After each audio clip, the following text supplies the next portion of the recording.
Fijaos la representación gráfica de Kingpin. Cómo lo convierte casi en una suma de formas, lo lleva casi al abstracto, ¿no? Jugando con estos patrones, con estas líneas rectas.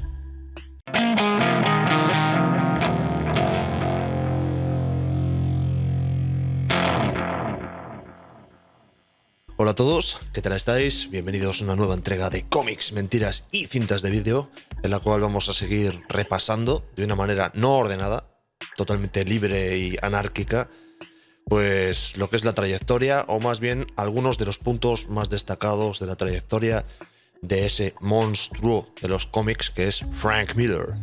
El gran Frank Miller, tremendo artista que nos ha dado obras inolvidables, ¿no? En los años 80, en los 90, incluso en los 2000, que aquí hablaremos también de su controversial obra de los 2000, que es un autor que, digamos que en un momento dado de su carrera dio un par de bandazos, los cuales han hecho que su figura pues tal vez haya quedado un poco difuminada, sobre todo para los fans más jóvenes, pero para aquellos que ya tenemos un cierto grado de veteranía, pues es un autor que nos vuelve locos. Es un autor que sabemos que lo que trae es bueno, que es un tío que ha dejado un fondo de lectura espectacular y merece la pena rendirle un sentido homenaje. Hoy vamos a estar leyendo, como veréis, ojeando, como ya sabéis. Voy a intentar no hacer spoiler en la medida de lo posible, pero vamos a estar ojeando un cómic que lo estáis viendo aquí, que es Daredevil, el personaje con el que Frank Miller pegó el salto definitivo del a la primera división, ¿no? de los cómics de superhéroes. Como autor se hizo una superestrella reconocida y demás. Y nada, pues es como su personaje más emblemático. Realmente se le conoce más, tal vez a nivel pop, a nivel de gente no especializada en cómics o no demasiado aficionada, por su paso en Batman, porque es un paso pues como que cambió al personaje totalmente y sentó muchísimo, ¿no?, las bases de lo que sería el personaje que conocemos actualmente, tanto en versiones cinematográficas como videojuegos, ¿no?, cosas así.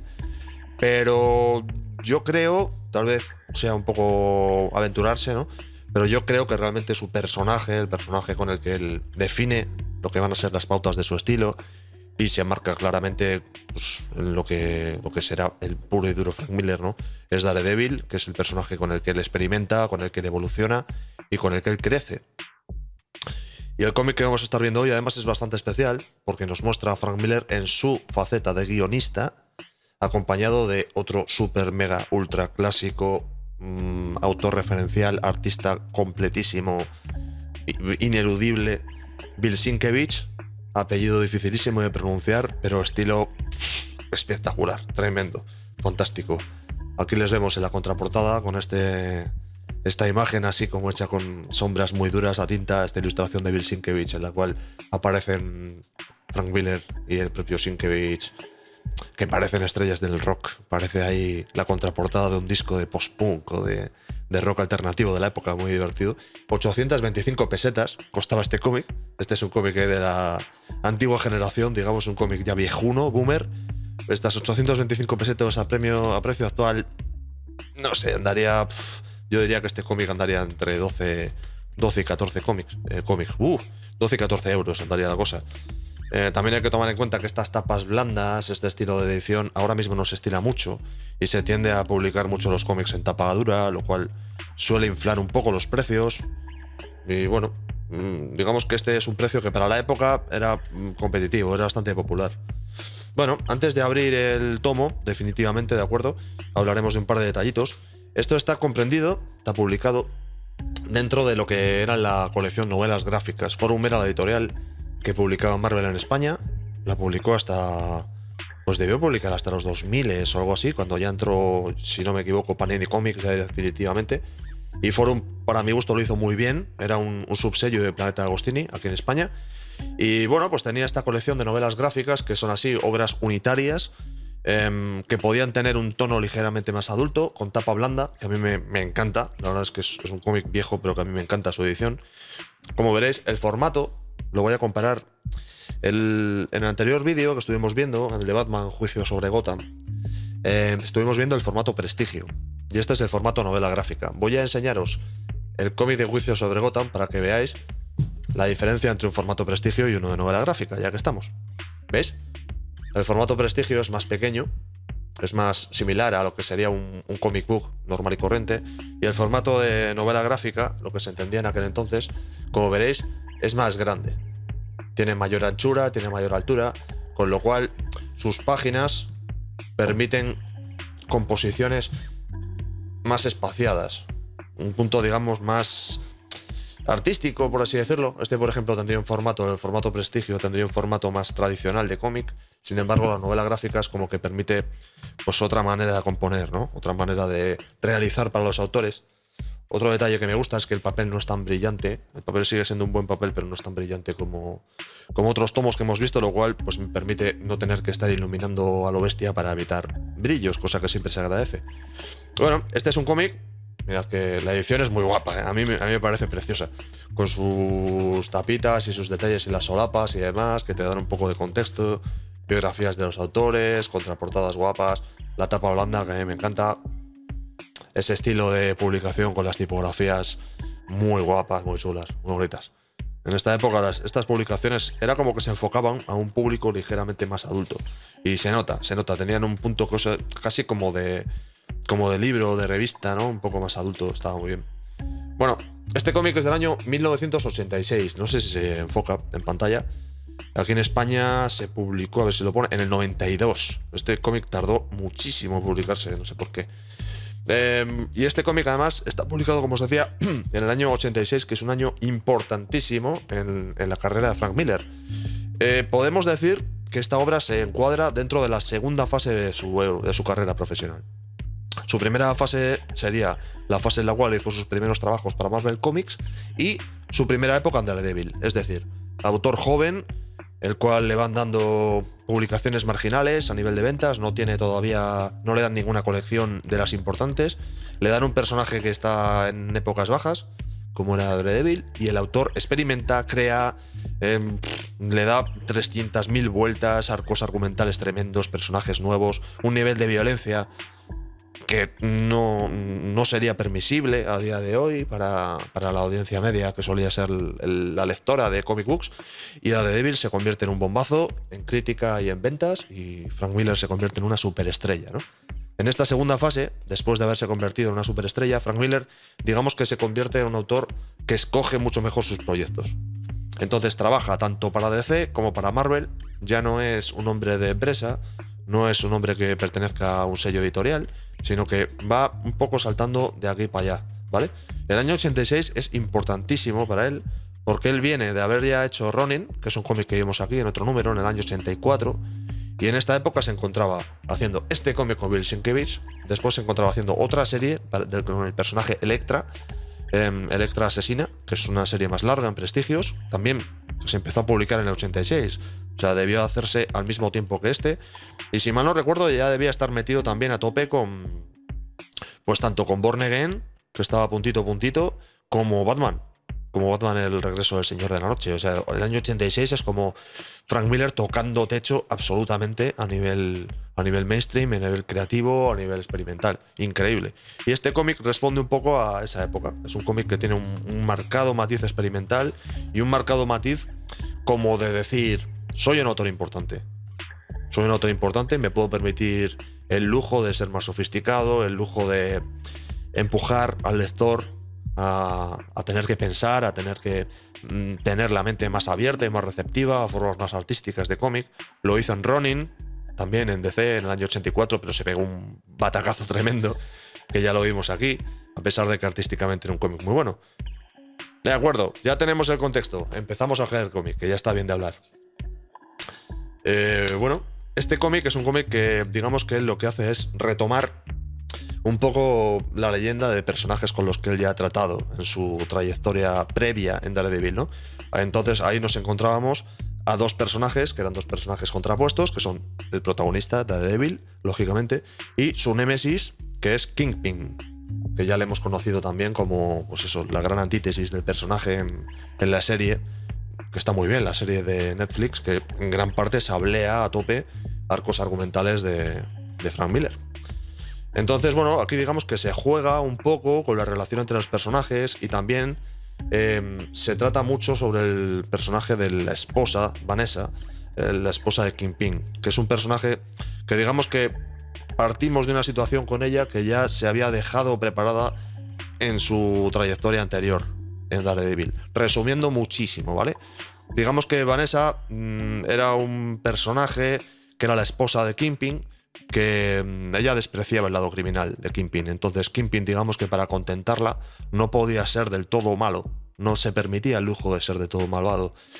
Entonces, pues siempre hay un conflicto entre esas dos perspectivas. Y la cosa es que Vanessa huye de Kingpin y, bueno, acaba viviendo en las calles, acaba siendo atrapada por una serie de cosas, acaba siendo atrapada por bandas de vagabundos que viven en el subsuelo de Nueva York. Y Daredevil tiene que descender a esa especie como de inframundo y rescatar a Vanessa, ¿no? A una insomne. Insomne no, ¿cómo que insomne? ¿Cómo se diría? ¿Que perdió la memoria? Bueno, pues eso, a una Vanessa que perdió la memoria. Insomne no, evidentemente no. A una, pues eso, Vanessa que había perdido totalmente la noción de quién era, de sus recuerdos y demás, se había convertido básicamente en un ser, pues, al mínimo, por así decirlo. Y aquí está Kingpin, digamos que reflexionando sobre la situación en la que se ha encontrado, ¿no?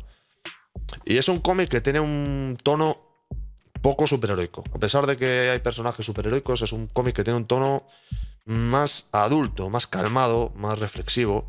Fijaos la composición. Esta composición casi podría haber sido publicada en cualquier revista de la época, ¿no? De tendencias o de, no sé, de política metropolitana, alguna, la típica, yo qué sé, en un New York Times, ¿no? O en alguna New Yorker o alguna cosa de estas. Ese edificio que destaca por encima de todos, que es el gran edificio Fortaleza, ¿no? Donde vive Kingpin. Mirad Sienkiewicz cómo resuelve el tema de los edificios, los rascacielos de Nueva York, de qué manera tan casi impresionista, ¿no? Lo hace con esos colores tan característicos suyos, tan influyentes, el uso de las tipografías, incluyéndolas dentro de la composición, muy artístico, muy característico. Además, aquí ya Sienkiewicz también había pegado el salto, ya era una gran estrella en Marvel después de su paso por los Nuevos Mutantes. Y bueno, pues ahí estaban. Estos eran dos artistas que en esta época ya entraban en su madurez y estaban a tope. Fijaos la representación gráfica de Kingpin, cómo lo convierte casi en una suma de formas, lo lleva casi al abstracto, ¿no? Jugando con estos patrones, con estas líneas rectas. Fijaos, no parece en absoluto un cómic de superhéroes, pero sí que se transmite perfectamente, yo creo, esa sensación de pesadez, ¿no? Esa sensación de que el personaje, aparte de su propio peso corporal, que evidentemente es mucho porque es una mole, pues se nota, ¿no? Que hay un tormento que es como si tuviese que cargar con él a sus espaldas. Vemos, aunque sea un detalle minúsculo, vemos a la esposa dormida o simplemente eso, ausente, ¿no? Que a pesar de que aparece en una zona pequeña de la página, pues ocupa un lugar fundamental, ¿no? Es como el centro de todo. Y con estos dibujos tan cerrados, tan mínimos, también nos transmite una sensación de claustrofobia. Mirad este Kingpin cuando suelta este grito, le está diciendo a su esposa por favor que hable, ¿no? Y se nota que está perfectamente transmitido, a pesar de lo cartoon y lo exagerado que es, está perfectamente transmitido pues la expresividad de Kingpin, su desesperación, su tristeza, ¿no? Porque él en realidad lo que quiere es que vuelva a su esposa, que era al final un poco su esperanza como ser humano. Y bueno, pues esto, vamos continuando con la historia. Se van mostrando personajes secundarios. Aquí Bill Sienkiewicz, pues eso, se adorna un montón. De hecho, fijaos cuántas veces solemos ver a un artista que firma sus viñetas. No es muy habitual. Y aquí, pues es que está perfectamente justificado porque este estilo, a pesar de que es ochenterísimo, pues tiene una factura técnica pues que no es la habitual. No es la habitual, mucho menos en el 86. Bueno, estos son personajes secundarios, ¿de acuerdo? No vamos a hacer spoiler, vamos a evitarlo. Pero bueno, siempre va a haber mafiosos, criminales. Este personaje en particular, me parece que se llamaba... ¿Cómo se llama? Víctor, me parece que se llamaba algo así. Es importante, muy importante en esta historia, lo volveremos a ver más adelante. Y bueno, nos encontramos, como os decía, al ser una especie como de revisión de la época de Frank Miller en Daredevil, de su primera época, pues sí nos encontramos como una especie de vuelta a los lugares en los que habitualmente solíamos movernos, ¿no? Durante su primera época, como decíamos antes. Entonces ahí aparece este bar, el bar de Yoshi, que era donde Daredevil solía pasarse a pegar, vamos, básicamente a pegar de hostias a los criminales y a sacarles información. Entonces vemos pues esta visión de Daredevil, ¿no? Que es diferente, es una visión diferente. Mirad aquí, pues eso, los criminales, cómo sacan las armas y demás. Es muy artístico, también tiene un punto muy cinematográfico. Mirad esta... No sé exactamente a quién hace homenaje esta página, pero me suena un montonazo haber visto un cuadro que se nota que sirve de total inspiración. Es prácticamente impresionista. Mirad cómo está descrita la ciudad de Nueva York, simplemente a partir de sus luces. El propio Daredevil está prácticamente descrito a través del movimiento que hace, como una especie de estela roja y tal, que las balas, el efecto que hacen las balas al salir del bar, rompiendo los cristales. Es una página que es una obra de arte, realmente. Lo bien integrado que está el texto arriba, además, está muy bien. No es un estilo que a día de hoy se lleve, pero esto a mediados de los 80 era cómic del bueno. Y bueno, pues eso. Como siempre, encontrará lo que está buscando, es decir, un criminal al que le sacará la información. Vale. Continuamos mirando páginas. Una vez más, pues eso, como veréis, súper ambiental. Sigue Sienkiewicz luciéndose a tope. Seguimos con este Kingpin apesadumbrado a tope, gigantesco. Mirad que mole. Mirad cómo tiene al personaje aquí que le lleva sujetado por su hombro y lo grande, la sensación de tamaño, ¿no? Y de masa que tiene Kingpin convertido en un ser mucho más que un ser humano.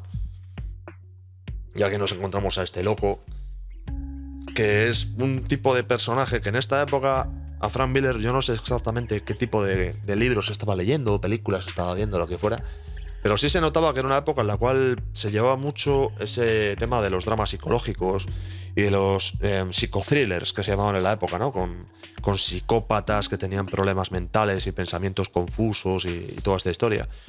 Porque él lo ha aprovechado bastante en diferentes historias y aquí le da mucho peso a este personaje, que es como que lo utiliza un poco para guiar la historia. La historia, en lugar de estar guiada por Daredevil, para entendernos, es un personaje que es prácticamente secundario en este cómic. Kingpin es un personaje importante, desde luego. Y al final, la historia prácticamente está guiada, o por lo menos en un 50%, me atrevo a decir, por este personaje que es una especie de psicópata. Especie no, es un psicópata. Es un asesino con problemas mentales. Y su desorden de pensamientos es un poco el que le va dando ritmo a la historia. Ya os digo, una historia muy urbana, muy eso, de personajes, muy de conversaciones, muy de, como veréis aquí en esta viñeta, muy de ambientación. Mirad qué bien, parece un cuadro con esta sensación nocturna que tiene, ¿no? Estas luces. A mí me parece casi te podrías hacer un cuadro o un póster con esta viñeta. Venga, vamos a avanzar un poquitín. La verdad es que merece la pena leérselo, como veréis, porque todo está perfectamente interpretado, ¿no? La sensación de... Aquí, por ejemplo, estamos en una persecución subterránea y esto que se está viendo aquí es el sonido que hace el metro. Entonces Daredevil, como un personaje con superpoderes, con sus sentidos, con ese sentido aumentado de la audición que tiene, pues se le ve aquí claramente, ¿no? La sensación de que está sufriendo con el ruido. Esto es absolutamente Sienkiewicz y absolutamente años 80, ¿no? El uso del ruido para describir a que a Daredevil pues durante un tiempo le consiguen tener anulado y bueno, pues este loco huye. A ver, vamos a seguir ojeando un poco. Bueno, a ver, está claro que Daredevil va a secuestrar a la damisela en apuros. El loco psicópata, como os decía, pues va a seguir por ahí. Esta es una historia que tiene un punto ahí, Henry retrata de un asesino. Muchísimo monólogo, muchísimo diálogo interior, con pensamientos recurrentes del malo y demás. Es una historia bastante adulta en este aspecto. Como veréis, el Frank Miller de los 80, ¿no? A pesar de que lo está dibujando Sienkiewicz, se nota este estilo de narración del Frank Miller de los 80, viñetas muy pequeñas, con secuencias muy marcadas, cada una de las viñetas prácticamente sirviendo como si fuese un símbolo, a veces, secuenciando lo que será el diálogo que está teniendo el personaje, que aquí realmente está hablando solo. Está encerrado dentro de un armario y esta secuencia está describiendo ese diálogo interior que tiene, que está muy bien. Y aquí fijaos cómo se describe el que se le escapa la cabeza, ¿no? Que prácticamente está disociando este personaje con problemas mentales. Y aquí se le ve, pues eso, que empieza a versele que le tiembla la cara, que tiene muchos ojos. Es una cosa muy, muy expresiva y muy potente. Bueno, la cosa es que la historia progresa. No vamos anti-spoiler, anti-spoiler. Y bueno, eventualmente nos vamos a encontrar pues que nuestro asesino sigue estando metido en líos, que la verdad es un personaje bastante triste. No son personajes de cómic de superhéroes en absoluto. Es un personaje bastante triste que acaba descubriendo pues eso, que Matt Murdock, el alter ego de Daredevil, está metido en el ajo. Y bueno, pues la cosa evidentemente acabará con todos los personajes encontrándose en un punto dado, ¿no? Vale. Pero ya os digo, muy bien, todo muy bien dibujado. El orden súper rígido, el orden de lectura, expresividad a tope. Se nota el conflicto de que Vanessa, la esposa de Kingpin, a pesar de que se encuentra disminuida, digamos, en el sentido de que por algún motivo ha involucionado, ha perdido parte de su humanidad, su capacidad de comunicarse, su expresividad y demás, se nota que, aunque haya vuelto a ese estado un poco primario, ella sigue sintiendo, ¿no? Y sigue sintiendo ese miedo y ese rechazo recién adquirido pues a este Kingpin, que en el fondo ha demostrado pues ser un ser que casi trasciende, ¿no? El hecho de ser un ser humano y se convierte pues en una casi representación de una especie como de mal organizado, ¿no? Como de esa especie de super mafioso, de super líder, de pues eso, del espectro oscuro de las cosas, ¿no? De las actividades humanas. Seguimos con viñetas muy buenas. La acción, lógicamente, va a acabar en el castillo. Tenemos damisela en apuros, tenemos al malo terrible, tenemos al bueno, tenemos a ese personaje secundario, ese loco, tenemos la torre de Kingpin. Obviamente la acción va a terminar en la torre sí o sí. Y además va a terminar con una secuencia... Bueno, va a terminar. Digamos que se va a encaminar con una secuencia que para mí es bastante épica, que es la subida, el cómo Daredevil se está infiltrando, digamos, entre la seguridad de la torre y cómo va a ascender directamente con un gancho y escalando la torre directamente a mano, ¿no? Y entonces los acontecimientos, digamos, que se van coordinando con esta ascensión que va haciendo el propio personaje. Así como para rescatar a Vanessa en el cómic de Daredevil anterior, como os contaba, Daredevil tuvo que descender a los infiernos, tuvo que bajar al inframundo de las alcantarillas para rescatar a Vanessa. En este cómic es como que lo contraponen y en Daredevil, en cambio, aquí lo que tiene que hacer es escalar, ascender. Y aquí se le ve pues eso, que está subiendo. Nos encontramos a Daredevil subiendo por el rascacielos, que es la torre de Kingpin, y por el camino también fracasando. Fijaos, esto se supone que representa un resbalón, una caída. Y aquí pues eso se le ve muy físico, músculos ahí descolocados, esta fisonomía totalmente imposible. Se nota el esfuerzo, está muy bien transmitida la sensación como de que realmente que se está subiendo un rascacielos a mano. Y no lo está haciendo como un superhéroe en medio, ¿no? Que lo subiría un Spider-Man, que lo subiría sin esfuerzo. Lo está haciendo y le está costando un infierno de dolor. Ya os digo, una narración para la época muy moderna, muy sofisticada. Este es el tipo de cómic que se enseñaba a los no aficionados al cómic, o a la gente que se metía con los superhéroes, para explicarles que los superhéroes también podían ser algo intelectual, ¿no? Bueno, digamos que la historia, para intentar no hacer spoiler, digamos que lo que sí que tiene es un final.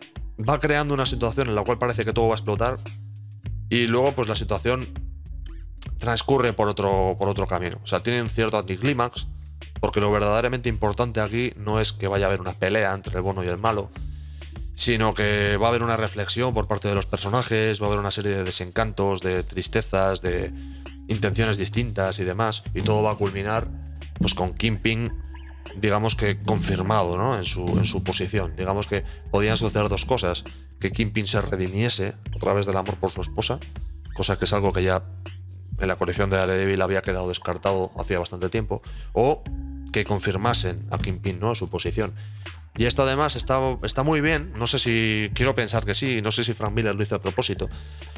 Pero es como que confirma... La primera fase de Frank Miller con Daredevil digamos que establece todas las piezas de la narración, ¿no? Fundamentalmente el equilibrio entre el malo, Kingpin, y el bueno, Daredevil. En este cómic de Love and War es como que se resuelve ese concepto de la esposa de Vanessa, que finalmente, pues bueno, digamos que la cosa no va a acabar bien, lo dejamos así. Y reafirma a Kingpin en su maldad absoluta. Digamos que el punto bondadoso de Kingpin, o el punto con esperanza de redención de Kingpin, digamos que se pierde la batalla definitivamente, y con esto se nos abre la puerta a lo que sería la tercera fase de Frank Miller con Daredevil, en la cual ya lo que nos vamos a encontrar inequívocamente es el conflicto directo y absoluto, la guerra total entre Daredevil y Kingpin en Born Again, que es una obra maestra del cómic de todos los tiempos, y que aquí vamos a verlo sin duda alguna. No sé exactamente en qué momento, pero será en esta serie que estamos dedicando a Frank Miller, porque es una obra intensa, potente, con un ritmo increíble, que redefine a los personajes, que yo creo que expresa mejor que nadie lo que es la tensión, el odio, la relación de codependencia entre un bueno y un malo, la némesis y la antítesis. Además está dibujada por David Mazzucchelli, que hace un trabajo increíble. Hace un trabajo ahí que vamos, que es tremendo, tremendo. Muy alejado, muy distinto del estilo así más artístico, más sofisticado y más modernete que tiene Sienkiewicz en esta obra, y que también pues confirmará en Electra Asesina, que es otro cómic que me gustaría ojear con vosotros en otro momento, pero será en otra época, será en otra ocasión, será en otro número de cómics, mentiras y cintas de vídeo dentro de esta serie de Frank Miller. Espero que hayáis disfrutado de este ojeo que hemos hecho de Love and War. Es una obra, digamos, que no suele ser de las primeras, no voy a decir olvidada ni infravalorada, pero no suele ser de las primeras obras que se mencionan cuando se habla de Frank Miller, a pesar de que yo creo que tiene un peso artístico importante. Si tenéis la oportunidad de leerlo, si lo tenéis por ahí, algún amigo vuestro lo tiene, en alguna biblioteca os lo encontráis, si lo encontráis en la tienda y os apetece compraros un buen cómic que os vaya a solucionar la tarde, este es un cómic que sin duda alguna cumple. No os vais a encontrar ni músculos, ni demasiados músculos, ni demasiados tiros, ni demasiados golpes, ni demasiadas palabrotas, ni demasiada acción. Es un cómic que va de personajes, de narración, de pensar y de relaciones personales. Pero está muy bien, muy bien. Amigos míos, ha sido un placer. Si me he dejado algún detalle, que seguro que sí, que me he dejado miles de detalles importantes, sobre todo homenajes gráficos que hace Bill Sienkiewicz en sus viñetas a artistas que le gustan. Homenajes gráficos a veces es una manera de decir sablazos, pero bueno, si me he dejado algún detalle importante, si creéis que lo he hecho mal, si creéis que lo he hecho bien, si tenéis sugerencias, si se os ocurre algún cómic para el futuro que podamos hablar de él o cualquier cosa, me la ponéis en comentarios y nada, seguimos, amigos míos. Nos vemos. Un abrazo.